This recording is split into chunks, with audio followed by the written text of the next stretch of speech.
The show, a breathtaking drama. The location, a river in Africa. The main protagonists, crocodiles. Supporting actors involved, everything Africa's wildlife has to offer. The expansive stage of the Masai Mara in Kenya is an ideal location for some stunning combats. Heavyweight conflicts and touching family scenes. The show centers on the age-old theme of the hunted and the hunters, life and death.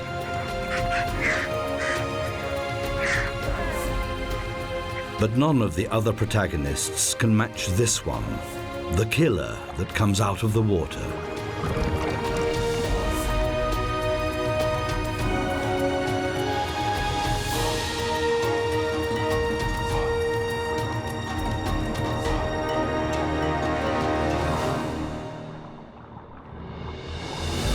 Hardly any other region in Africa is home to a greater multitude of animals than the Masai Mara. This region in the southwest of Kenya is the land of the Masai. These are semi-nomadic pastoralists who live off their herds of cattle and are known to be excellent warriors. The Masai Mara National Park lies in the southwest of Kenya in East Africa and borders on the Serengeti in Tanzania.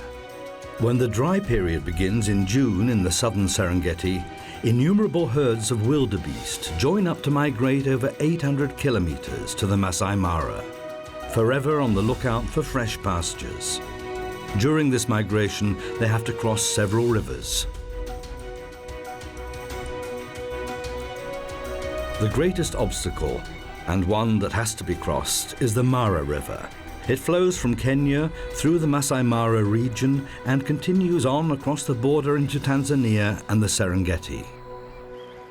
At first sight, it may not look particularly threatening, and it is indeed the main artery that keeps the Masai Mara alive. These heat-sensitive hippos rely completely on the river to secure their very existence in the savannah. Nowhere else does the vegetation offer such a wealth of food for the elephants. Depending on their size, these pachyderms also require from 70 to 250 litres of drinking water a day. And nowhere else can lions choose from such a well-stocked table, provided they're ready to wait a bit.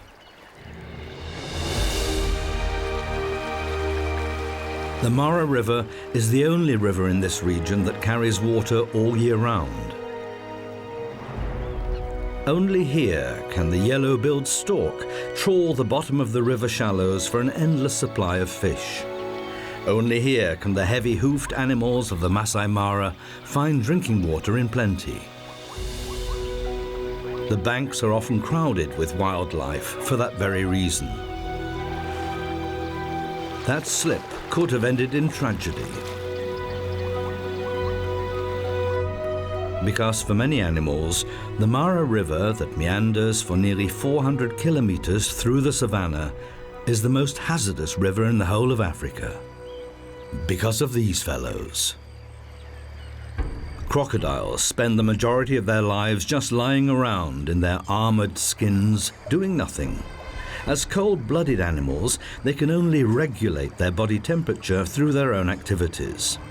They have to enjoy extensive sunbathing sessions to enable them to carry out their sorties underwater.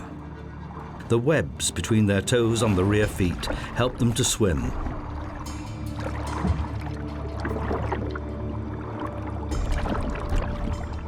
Their tail, that makes up around half of their 6-meter length, is what drives them. But it can only work if the animal's operating temperature has been reached. If it falls below 30 degrees, the reptile will return to land to warm up. Half submerged, half above the waterline is a popular position. That way one can keep warm and look as harmless as a large piece of wood. But can mutate into an underwater torpedo in an instant.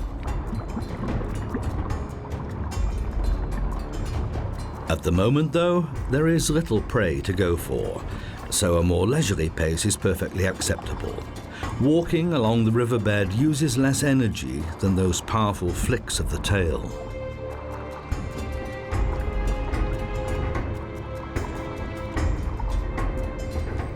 What looks like boredom-induced yawning is in fact temperature regulation. By opening its mouth, the reptile prevents its brain overheating. If it's still too hot, it moves into the water. A lunchtime doze underwater is only possible for a crocodile if the water is very warm. The geographical range of their existence is restricted to tropical and subtropical regions. They can't afford to waste too much energy.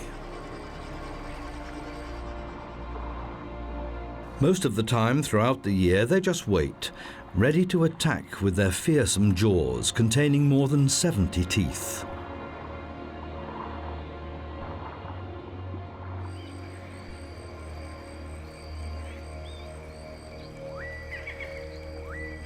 Crocodiles share their habitat with hippos.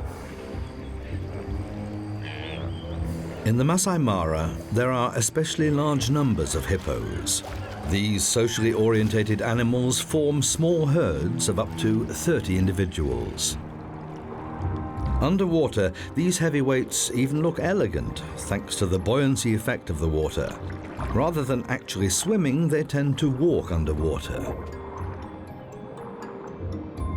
They spend most of the day in the water because their sensitive skin would crack in the intense summer heat. They can stay underwater for up to 5 minutes before they have to come up again for air.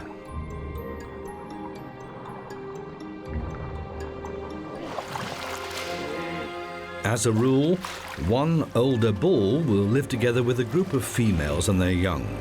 The animals are generally related and maintain friendly contact with one another.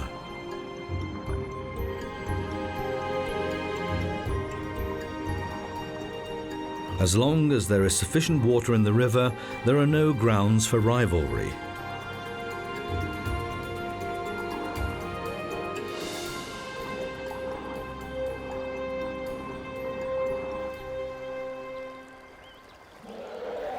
Elephants also like to congregate around the Mara River.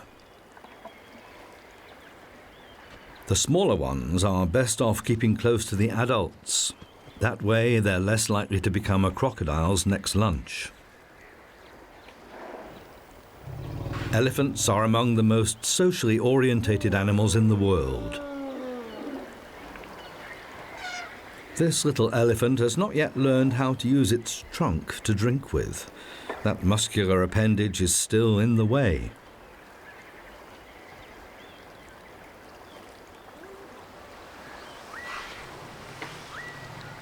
It takes a while for baby elephants to learn what useful tools their trunks are. The older adults can use their muscular trunks as a most versatile multi-tool. During meal times, it fulfills both the grab and the cutlery functions. This little one can't start learning a moment too soon, even if it is kept fed by its mother's milk for many months.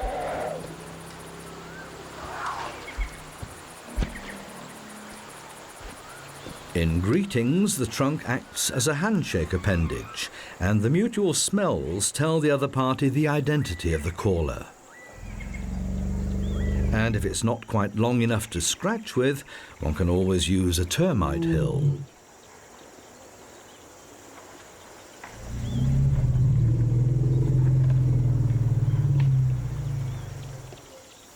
This mother cheetah and her 3 almost fully grown young and 2 younger males have made their way down to the river. The brothers share the remains of the gazelle they caught.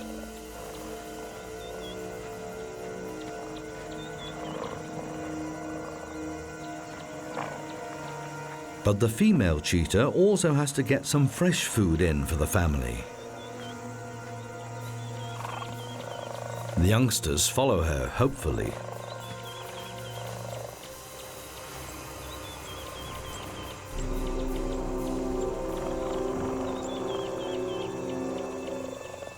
The brothers are so involved that they don't even notice the family.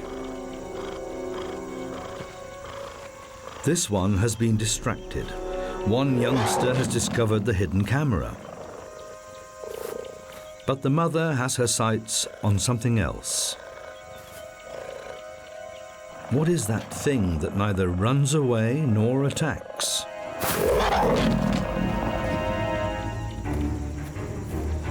But what she has discovered does indeed run away. She begins the hunt.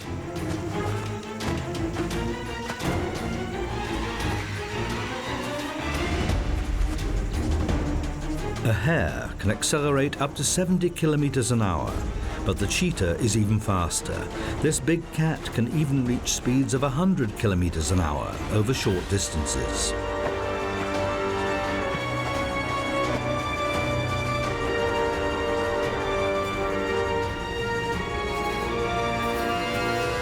Hares are famous for their zigzag running strategy, but the cheetah is nearly as smart.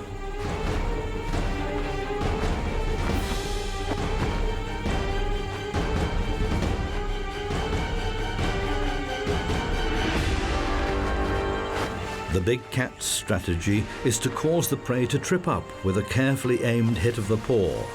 And yet,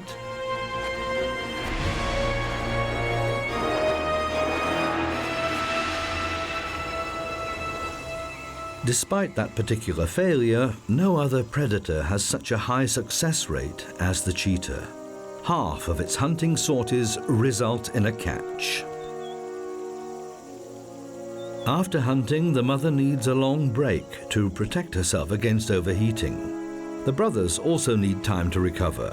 Full stomachs make one feel sleepy. It's not only the main stretch of the Mara River that is attractive to animals.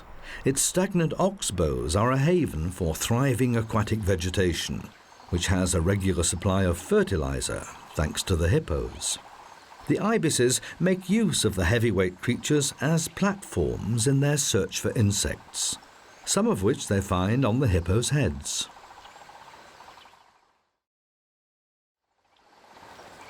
The crocodiles are even better camouflaged here than in the clear waters of the main river.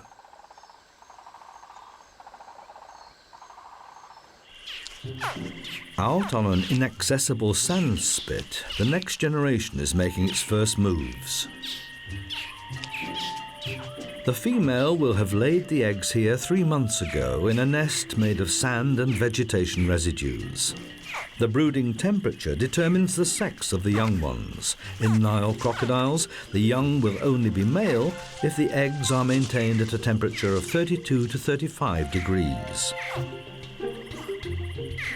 Above or below that temperature range, the young will be female. The calls they produce while still inside the eggs appear to stimulate the brood. They all hatch at the same time. Hardly have they left their nest when they are approached by a cavernous mouth.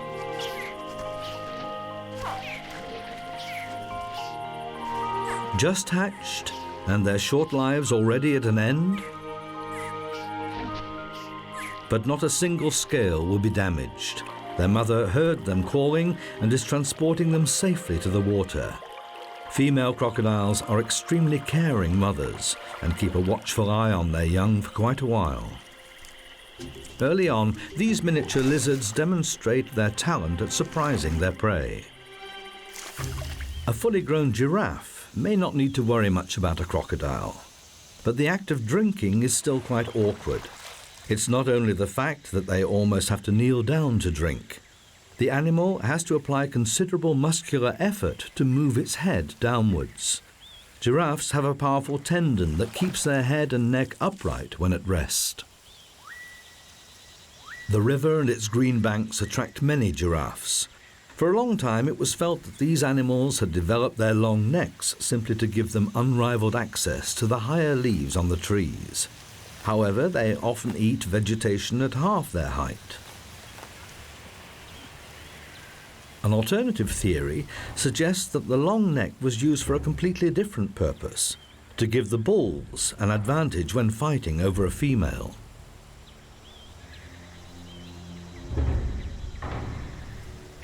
These two young bulls are merely practicing.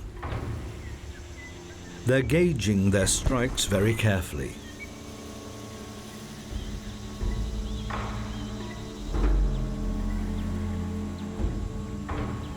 They live in loosely structured bachelor groups, but later become loners.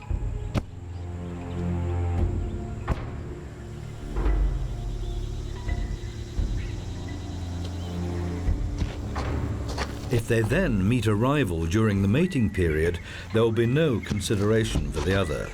They will then apply full power to their strikes, and their rudimentary horns, or ossicones, become dangerous weapons. The objective is to knock one's opponent off its feet.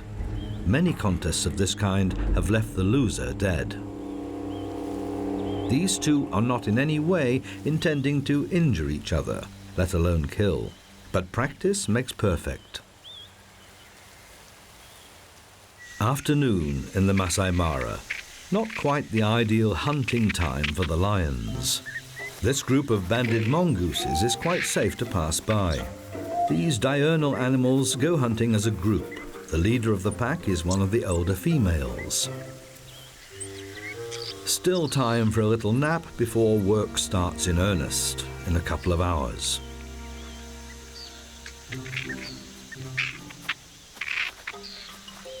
The mongooses scour the terrain for beetles, larvae, and other insects. Now and again, they dig down a little to unearth a particularly tasty morsel.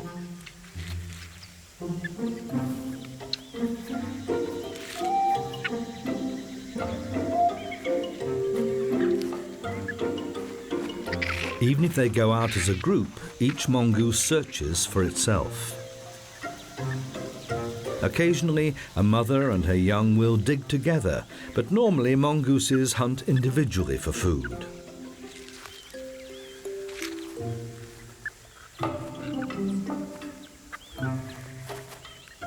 There are nevertheless close ties within the group, which will usually consist of 3 to 4 pairs and their young. In the Masai Mara, this results in groups of around 35 animals. Impala are seldom seen alone.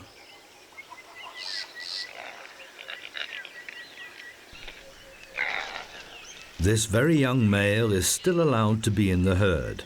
The female is presumably its mother. Otherwise, these herds consist of females and a few of the older males who will fight each other for mating rights during the mating period.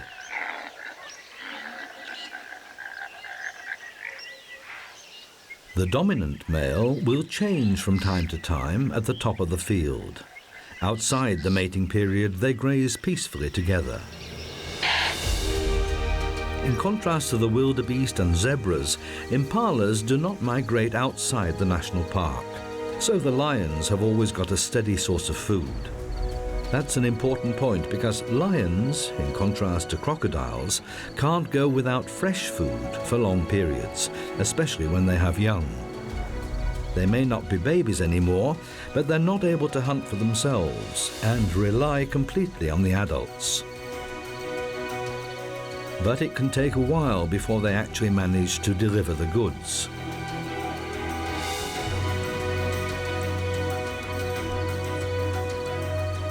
Lions are the only big cats that form a pride and maintain close social contacts. By contrast, the hippopotamus morphs every evening from socially orientated family member to lone individual, each grazing on its own. The hippos have to graze at night, unlike the diurnal zebras. Hippos would not survive extended grazing periods in the blazing sun.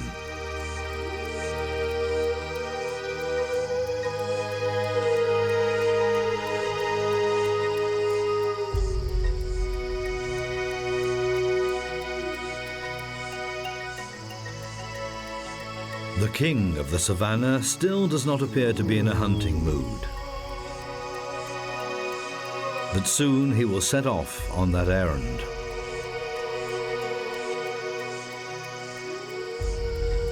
The animals in the Masai Mara have to be constantly on the lookout.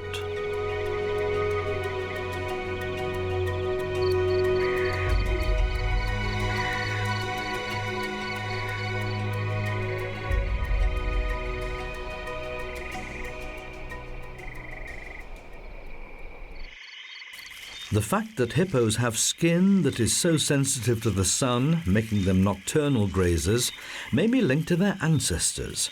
They're related to whales. These massive creatures need not fear the dark. They have no predators. And anyway, the buffalo is busy with something else.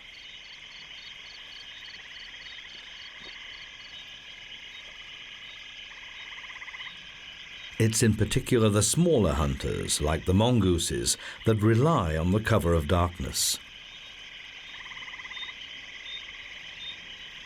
The hippo has to devour at least 40 kilograms of vegetation every night, which only accounts for 1 to 1.5% of its body weight.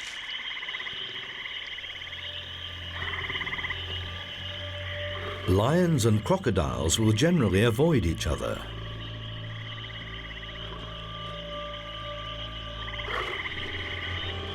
Generally. Lions will indeed protect their young or their dinner carcasses against crocodiles, but don't normally consider them to be prey. Perhaps these lions were just after an adrenaline kick.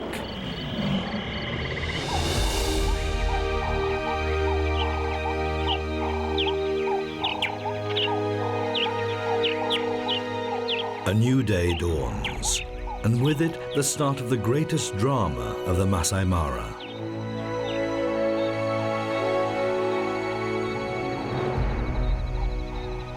The first wildebeest reached the river region.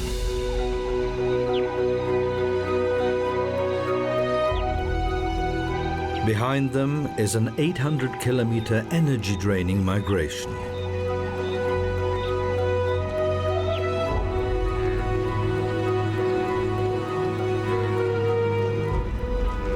It's far greener here than in the overgrazed Serengeti.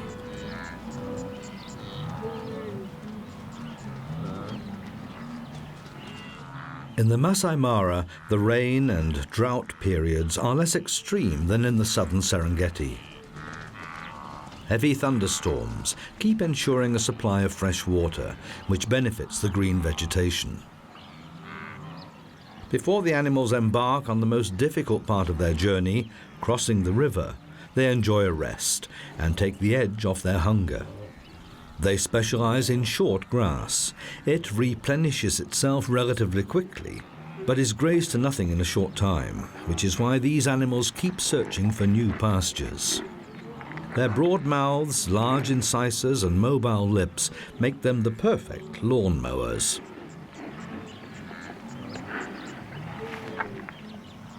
For some, though, the luscious green came too late, and it doesn't take long before they're discovered. For the vultures, wildebeests that die of exhaustion are a feast.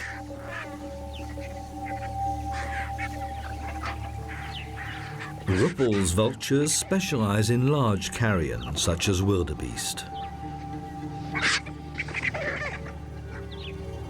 The marabou may be larger than them, but the vulture's sharp curved beaks are far superior, both as meat cutting tools and weapons.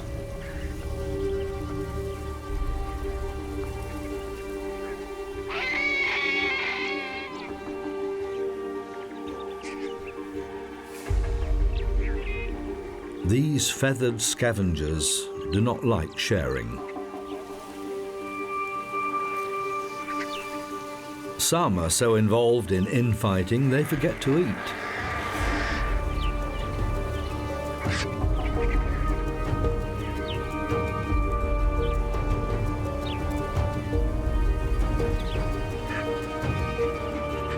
But these quarrelsome creatures provide an important service to the Masai Mara.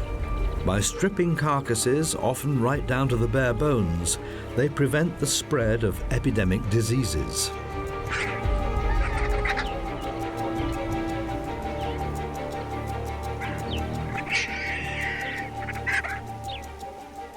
When they're not fighting, Ruppel's vultures can devour as much as a fifth of their own body weight in one sitting. That can be 1 to 2 kilograms. Having eaten their fill, they find taking off a bit cumbersome.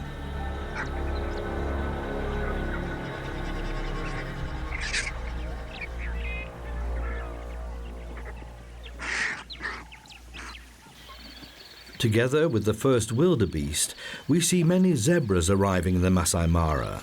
Zebras eat the longer, tougher grass, which opens up the way for the wildebeest to get to the shorter grass that's rich in nutrients. As compensation, the enormous herds of wildebeest provide protection for the zebras against attackers. It's normally the zebras that go down to the river first. And they have been waiting for this moment. Crocodiles know from experience where the animals will cross the river.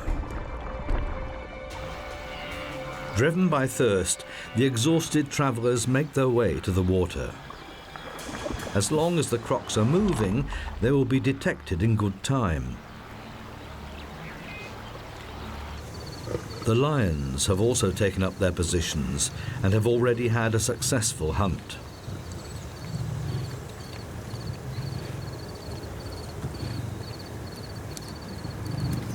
But it's not enough for the full pride.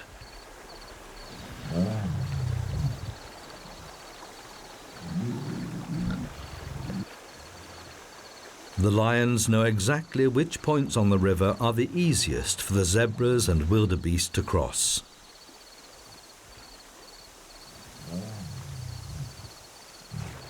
While some of the lionesses keep a watchful eye on the young, others are closely watching out for the arrivals by the river.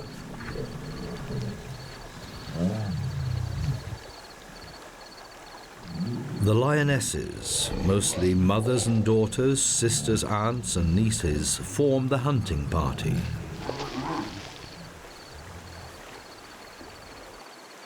Crocodiles may not be quite as social, but later they will need each other as well.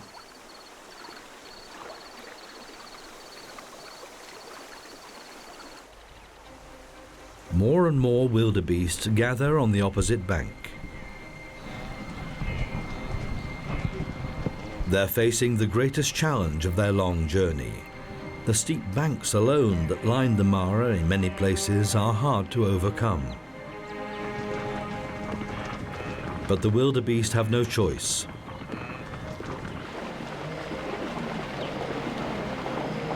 Down by the river, the life-saving herd becomes a liability. Hundreds of animals push their way forwards, leaving no opportunity for escape. The underwater hunters are on their way.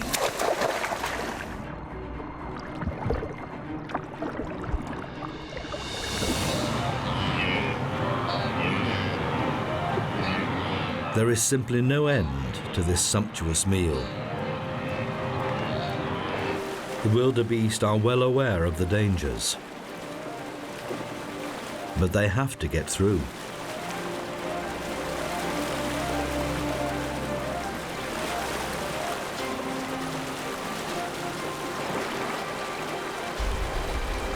The river literally puts obstacles in their way, and those rocks are often deceptively slippery.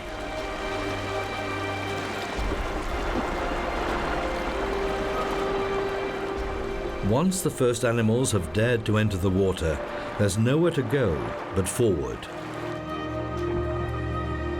The crocodiles try to attack the open flanks. If they get too close to the thick of it, they're at risk themselves.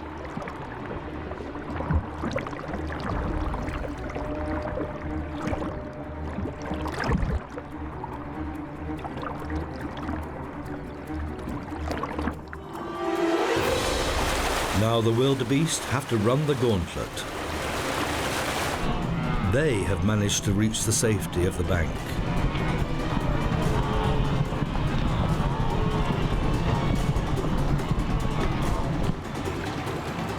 But some didn't make it.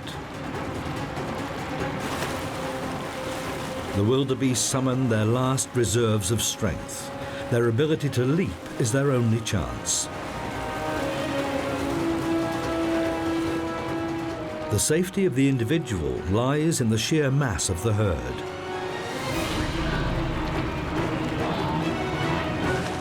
But the crocodiles are not alone.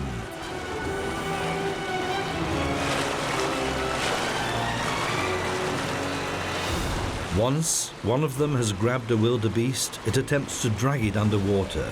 The other crocodiles will help.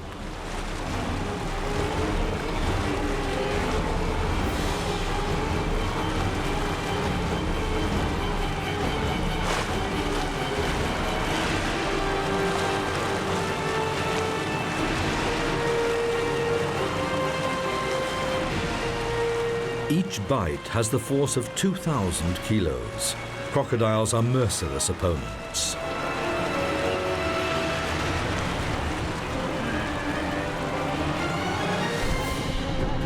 And the animals that pass the first hurdle are faced with the next ambush. The lion attempts to immobilize the wildebeest by biting into its throat.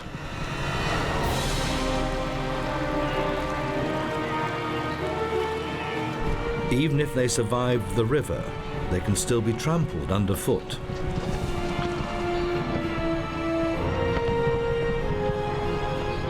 The youngest wildebeest, born only a few months before in the Serengeti, are experiencing this terrifying migration for the first time. They need to get back up to strength. But the trek must go on. Driven on by the stressful experience, the animals quickly take control of their new terrain.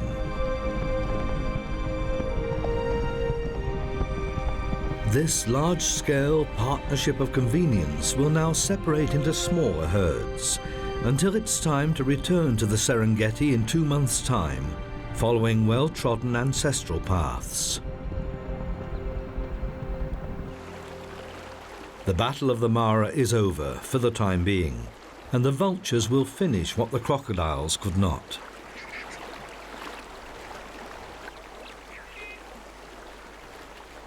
They're still living in the lap of a rare luxury. Even if a crocodile didn't manage to kill its own wildebeest, there are plenty of fallen and drowned animals floating right past their noses. After a few days, the carcasses are easier for the crocodiles to tear apart than freshly killed ones. Despite their armory of teeth, crocodiles can't bite off bits of their prey. They have to rip them to pieces by shaking them from side to side. Even though they cooperated in the hunt, they do not like sharing.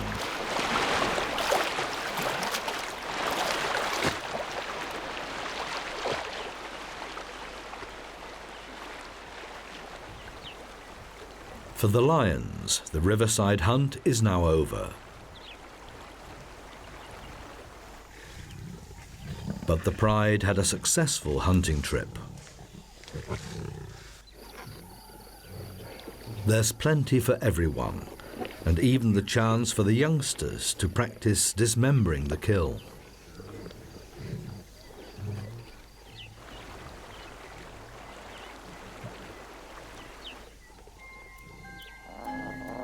And practicing the fatal bite to the throat.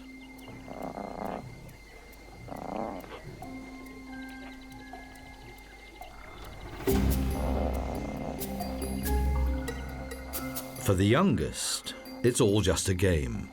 Their teeth are not yet powerful enough to tear the skin. They still need the adults for that.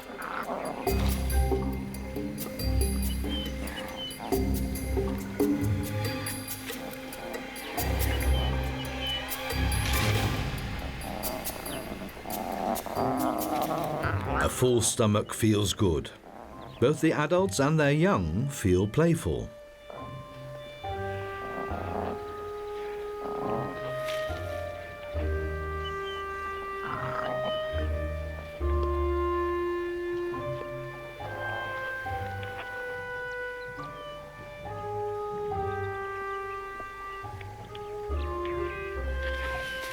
But this unconcerned rollicking can't last long. The adult lions know that if they leave the carcasses unattended for long, there will soon be nothing left.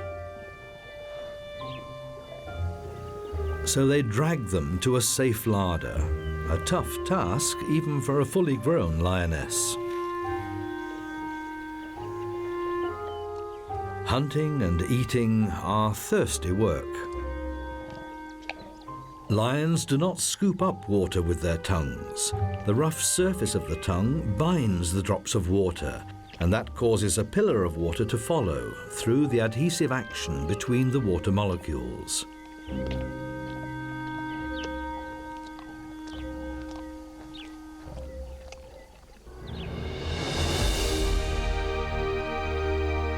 The surface area of the Masai Mara is a mere tenth of the size of the Serengeti. And yet it provides sufficient food for both the new arrivals and the long-established indigents. Most of the steppe zebras and wildebeests are migrants. These common cesabe live here permanently.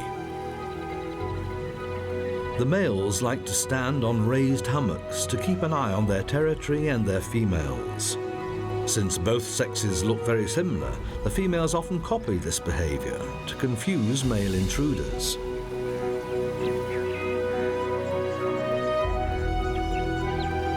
Giraffes have an even better view of the surroundings, which is why zebras like to stay close to the giraffes.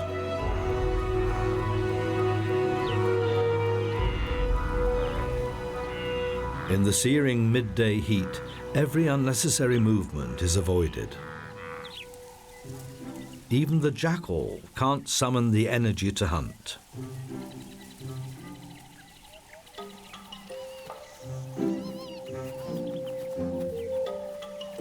The hyenas are no different.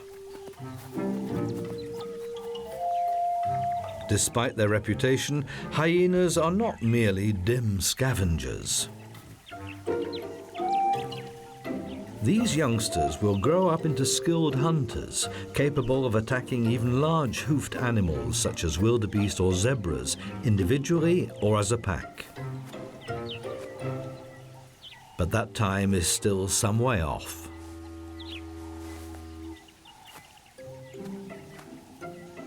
Mother hyenas suckle their young for a year, longer than most other hunters.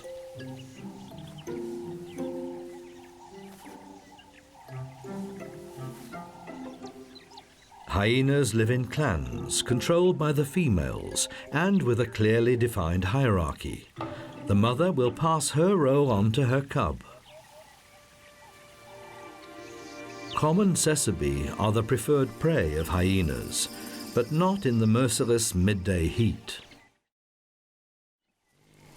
Nevertheless, even after the Great Migration, the drama of life and death is replayed over and over again in the Masai Mara. An African buffalo has died and has not yet been discovered by scavengers. Its companions try to protect it, and it looks as if all of them feel the need to reassure themselves that their fellow buffalo really is dead. The herd is looking confused and disorientated. Perhaps the dead animal was a dominant, mature female.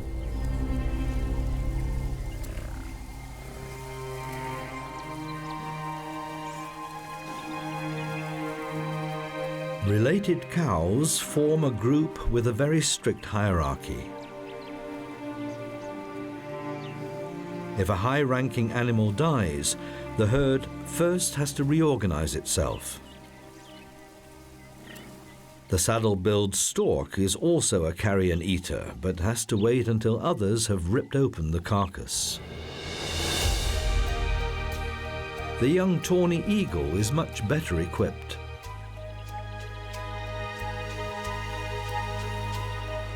As pure vegetarians, elephants are most definitely not interested in carrion. In contrast to popular belief, however, they do not only eat leaves, In the savannah, they eat almost exclusively grass, and lots of it. An adult elephant will devour 200 to 300 kilograms of vegetation a day.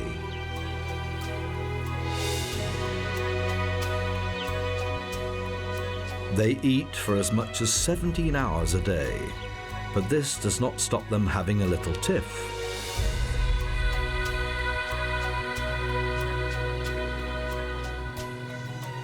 Even the babies try to work out how Mummy does it. But this little one has chosen the wrong place.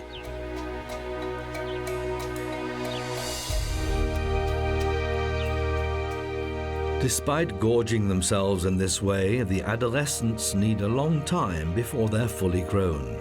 Not until they are 20 years old are the bulls in a position to take on other competitors. The herd is not alone. The rare hook-lipped rhinoceros is known to be one of the most dangerous animals in Africa. This herd of elephants is relatively vulnerable because of the young calves. They're not able to run away very fast.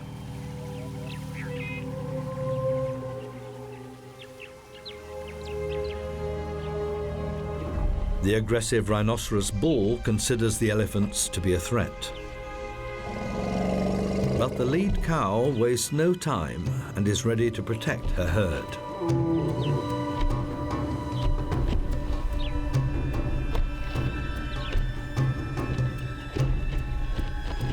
Even a rhinoceros is unlikely to take on a 3-ton heavyweight.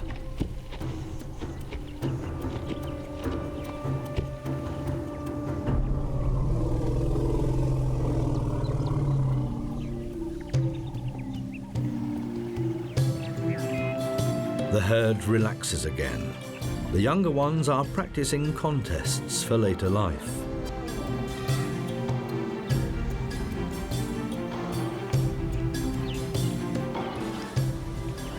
But they're back in someone's sights again. The cows remain unperturbed. The young are safe as long as they are close.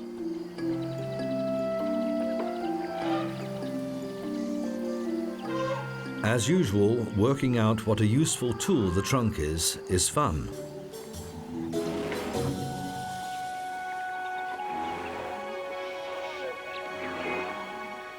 However peaceful the scene may appear to be, the elephants face an uncertain future. Poachers are still keen on killing these majestic animals for their tusks. Every year, the population of African elephants drops by 8%.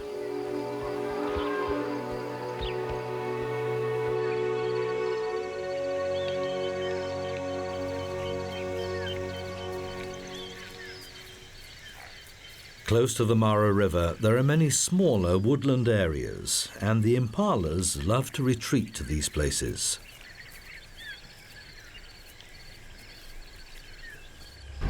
One story higher up, an Anubis baboon keeps a watchful eye. On the ground, its fellow baboons are searching for tidbits. The baboons dig in the ground for insects and roots.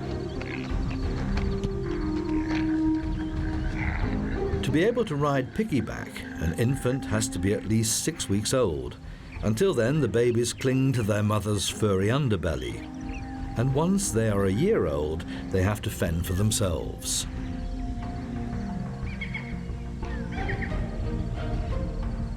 At an age of around 3 months, the young begin to take an interest in each other and play together.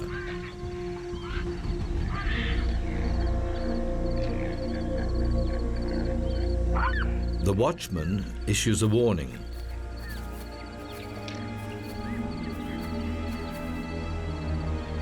The lion has no chance.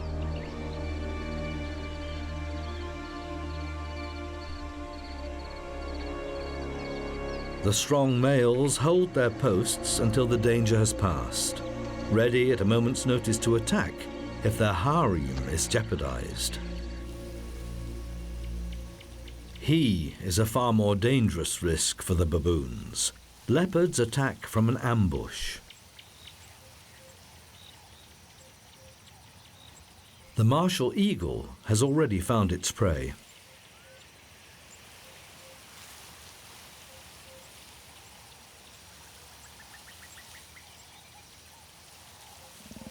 It's still too hot for the leopard. Big cats do not go hunting until dusk. But they are already being watched. Raptors often stay close to larger hunters because there's a good chance that a successful hunt will leave something for them.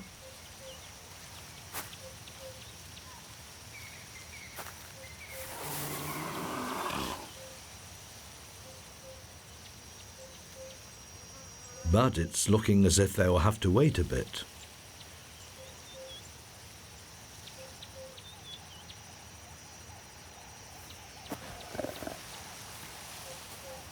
Or will they?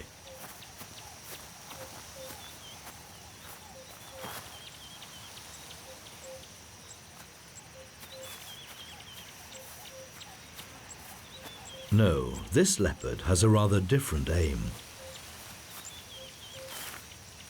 He uses a secretion from an anal gland to mark out his territory.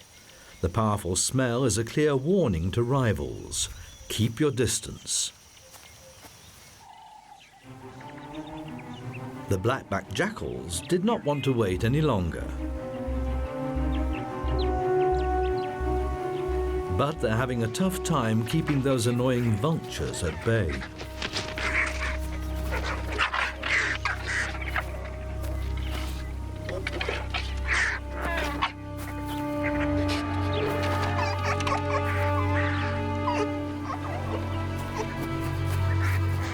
The moderately sized hunters are clearly outnumbered by the vultures, and a fair amount of their freshly replaced energy gets used up again.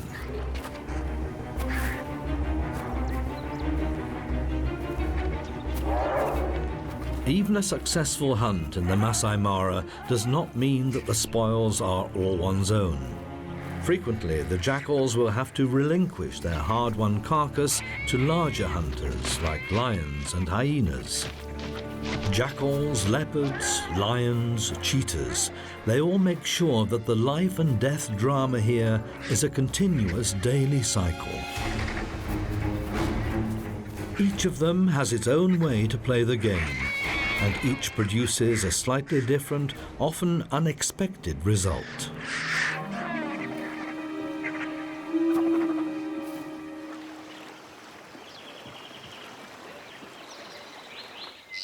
But none of them plays the game in the same dramatic and unusual way as these animals.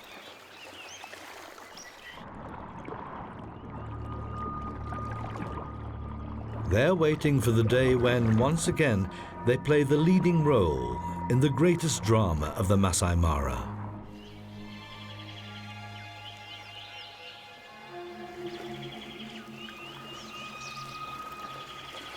The day the wildebeest crossed the river.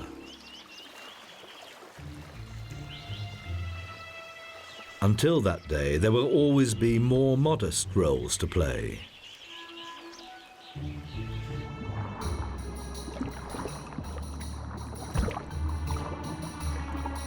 Whether the prey is big or small, the director's instructions are always the same. Has this yellow-billed stork not noticed the living tree trunk?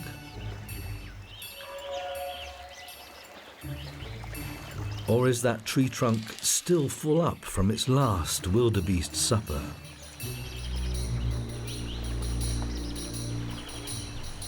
Whichever way it goes, there's permanent tension in the air.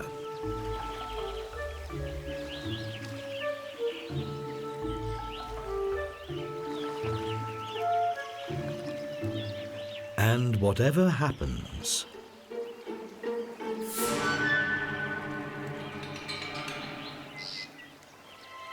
the result is not known in advance.